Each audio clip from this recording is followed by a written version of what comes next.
Assalamualaikum warahmatullahi wabarakatuh.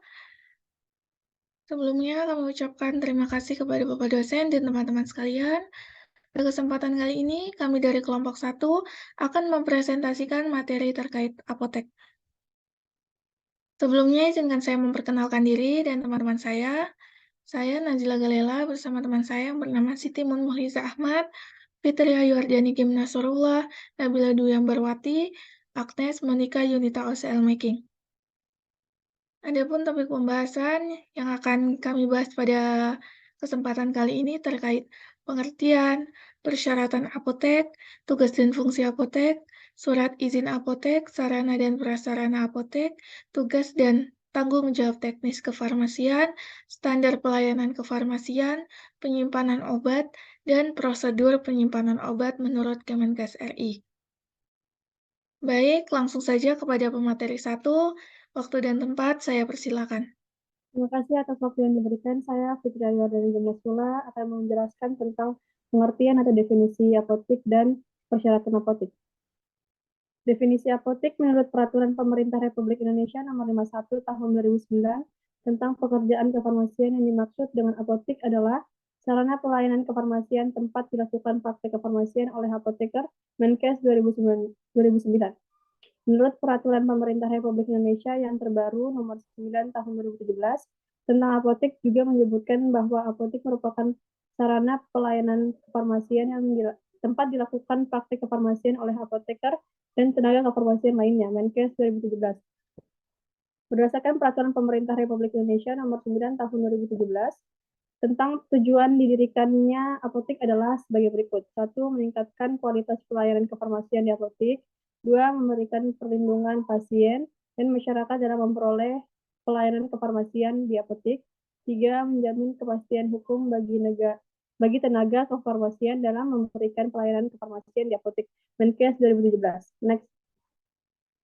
Adapun berdasarkan Peraturan Menteri Kesehatan Republik Indonesia Nomor 35 Tahun 2014 tentang standar pelayanan kefarmasian di apotek untuk sediaan farmasi, alat kesehatan, dan bahan medis habis pakai meliputi 1. Perencanaan, 2. Pengadaan, 3. Penerimaan, 4. Pemusnahan, 5. Pengendalian, 6. Pencatatan dan pelaporan Menkes 2014. Pada dasarnya, apotek harus dikelola oleh apoteker yang telah mengucapkan sumpah jabatan dan telah memperoleh surat izin apotek atau SIA dan dari Dinas Kesehatan setempat, Presiden RI 2009-B. Next, persyaratan apotek. Persyaratan apotek, suatu apotek baru dapat beroperasi setelah mendapat surat izin apotek atau SIA. Surat izin apotek atau SIA adalah surat yang diberikan Menteri Kesehatan Republik Indonesia kepada apoteker atau apoteker yang bekerja sama dengan pemilik sarana apotek untuk menyelenggarakan pelayanan apotek di suatu tempat tertentu menurut keputusan Menteri Kesehatan Republik Indonesia nomor 1332 garing Menkes garing SK garing 10 garing 2002 disebutkan bahwa persyaratan-persyaratan apotek adalah 1. Mendapat izin apotek. Apoteker atau apoteker yang bekerja sama dengan pemilik sarana yang telah memenuhi persyaratan harus siap dengan tempat, perlengkapan termasuk sediaan farmasi dan pembekalan farmasi yang lain yang merupakan milik sendiri atau milik pihak lain. 2. Sarana apotek dapat didirikan pada lokasi yang sama dengan pelayanan komoditi yang lain di luar sediaan farmasi. 3. Apotek dapat melakukan kegiatan pelayanan komoditi yang lain di luar sediaan farmasi. Baik, itu saja yang dapat saya sampaikan. Waktu dan tempat saya persilahkan kepada pemateri kedua. Baik, terima kasih atas waktu yang diberikan. Di sini saya Siti Muliza Ahmad akan menjelaskan materi terkait tugas dan fungsi apotik dan surat izin apotik. Tugas dan fungsi apotik. Sesuai dengan Peraturan Pemerintah Nomor 51 Tahun 2009 tentang pekerjaan kefarmasian, dijelaskan bahwa tugas dan fungsi apotik adalah yang pertama, sebagai tempat pengabdian profesi seorang apoteker yang telah mengucapkan sumpah jabatan. Yang kedua, apoteker memiliki fungsi sebagai sarana pelayanan yang dapat dilakukan pekerjaan kefarmasian berupa peracikan, pengubahan bentuk, pencampuran, dan penyerahan obat. Yang ketiga, Apotik berfungsi sebagai sarana penyaluran perbekalan farmasi yang harus menyebarkan obat yang diperlukan masyarakat secara meluas dan merata. Yang keempat, apotik berfungsi sebagai tempat pelayanan informasi meliputi pelayanan informasi tentang obat dan perbekalan farmasi lainnya yang diberikan baik kepada dokter, perawat, bidan, dan tenaga kesehatan lainnya maupun pada masyarakat. B. Pelayanan informasi mengenai khasiat obat, keamanan obat, bahan dan mutu obat, serta perbekalan farmasi lainnya. Next. Peraturan Menteri Kesehatan Nomor 9 Tahun 2017 tentang apotik pasal 16 menjelaskan bahwa apotik menyelenggarakan fungsi sebagai pengelola sediaan farmasi, alat kesehatan, dan bahan medis habis pakai, dan pelayanan farmasi klinik termasuk di komunitas. Next. Adapun surat izin apotik. Surat izin apotik atau SIA adalah bukti tertulis yang diberikan oleh pemerintah daerah, kabupaten atau kota kepada apoteker sebagai izin 10 untuk menyelenggarakan apotik Permenkes 2006. SIA berlaku 5 tahun dan dapat diperpanjang selama memenuhi persyaratan Permenkes 2017.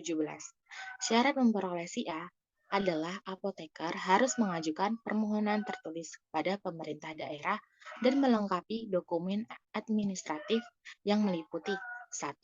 Fotokopi surat tanda registrasi apoteker atau STRA dengan menunjukkan STRA asli.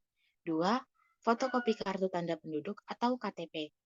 3. Fotokopi nomor pokok wajib pajak apoteker.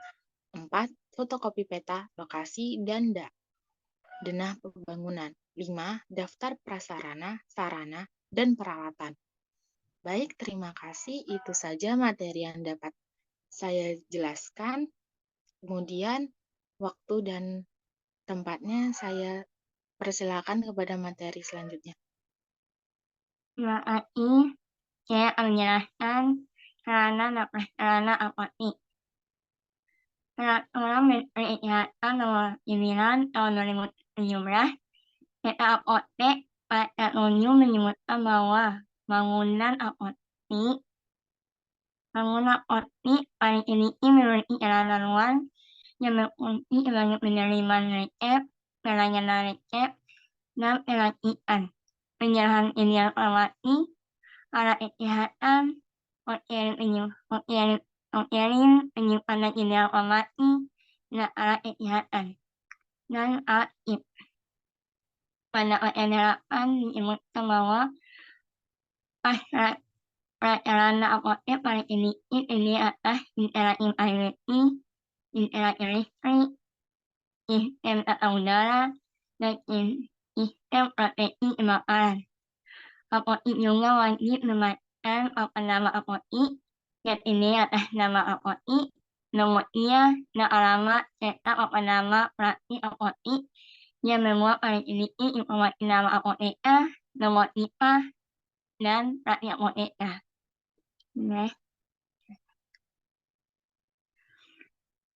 Tugas dan tanggung jawab teknis kematian. Menurut peraturan pemerintah tahun nomor 51 tahun 2009 tentang pentingnya kematian, tenaga teknis kematian yaitu yang terdiri atas analisis kemati, tenaga teknis kematian atau asisten apoteker, penjana farmasi, ahli mandiri farmasi yang akan membantu apoteker dalam menjalani penelitian kematian. Pelayanan kematian merupakan bentuk pelayanan dan bentuk tanggung jawab secara langsung oleh apoteker dalam penelitian kematian untuk meningkatkan kualitas hidup pasien. Permenkes RI 2004. Menurut peraturan pemerintah nomor 51 tahun 2009, pelayanan kematian yaitu merupakan suatu pelayanan yang bertanggung jawab kepada pasien berkaitan dengan ideal kemati yang bertujuan untuk mencapai hasil yang pasti dan untuk meningkatkan mutu kehidupan pasien.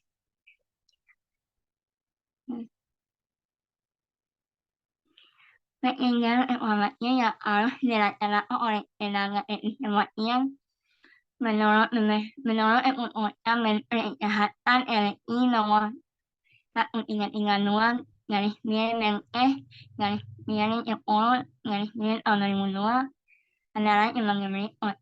1. Melayani rekrutasi sesuai dengan tanggung jawab dan standar profesi masing-masing. 2. Memberi informasi kepada pasien yang berkaitan dengan penggunaan atau pemakaian obat. 3. Menghormati hak setiap pasien dan menjaga kerahasiaan identitas serta data kesehatan pasien. 4. Melakukan pengelolaan pada apotek. 5. Penanganan informasi obat mengenai pilihan farmasi. Itu saja yang dapat saya sampaikan. Materi selanjutnya. Baik, terima kasih atas waktu yang diberikan. Di sini saya Nabila Dwi Ambarwati akan menjelaskan materi tentang standar pelayanan kefarmasian dan penyimpanan obat.